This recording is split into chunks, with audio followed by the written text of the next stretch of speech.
कि अगर हम अपने अंदर झांक कर देखेंगे तो हम तो किस तरह दिन रात दुख सह रहे हैं और कितनी मुसीबतें झेल रहे हैं, यानी हमारे जीवन में कितनी परेशानियां हैं। और हमारे जीवन में सबसे बड़ी परेशानी तो ये है कि अगर हमको हमारी इच्छा के मुताबिक कोई चीज़ हासिल नहीं होती, क्योंकि हमारा जो जीवन है इच्छाओं का जाल है। एक इच्छा पूरी होती है, दूसरी खड़ी हो जाती है, दूसरी पूरी होती है, तीसरी खड़ी हो जाती है, यानी हम इसी जाल में फंसे रहते हैं। और जिस दिन इसकी कोई इच्छा पूरी नहीं होती तो हम निराश हो जाते हैं और दुखी हो जाते हैं, रोते हैं, चिल्लाते हैं। ये सब दुखी तो है, क्योंकि एक खुश व्यक्ति, एक सुखी व्यक्ति कभी रोता चिल्लाता नहीं है। वो तो सदैव उसके होंठों पे, उसके चेहरे पे मुस्कुराहट रहती है।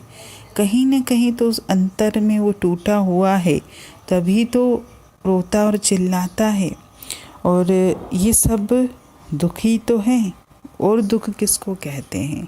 ये सब दुख का एक कारण है कि अगर हमारे चेहरे पे मुस्कुराहट नहीं है, हमारे चेहरे पर खुशी नहीं है, हमारी बातों में निराशा है, नेगेटिविटी है, तो ये सब दुख ही तो है। और इससे बड़ा दुख क्या हो सकता है कि इस संसार में हर मनुष्य अपने मूल स्रोत से, परमात्मा से बिछड़ा हुआ है। क्योंकि आत्मा जब से इस रचना में चोला धारण करके आई है, वो कभी भी सुखी नहीं हुई है।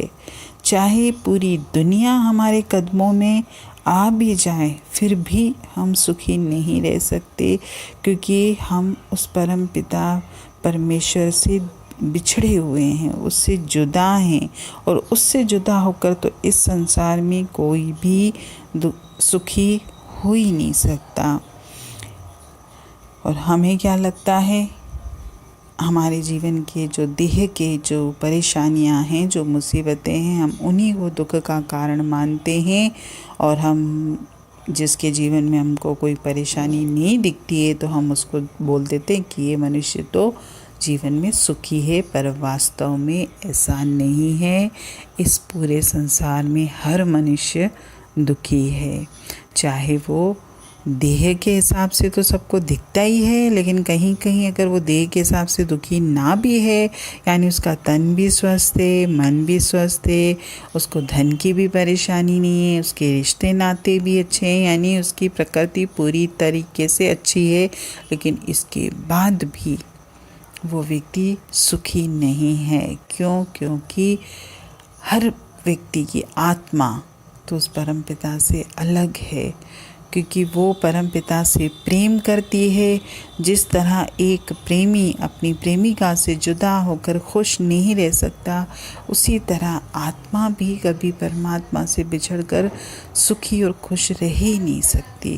हरि ओम।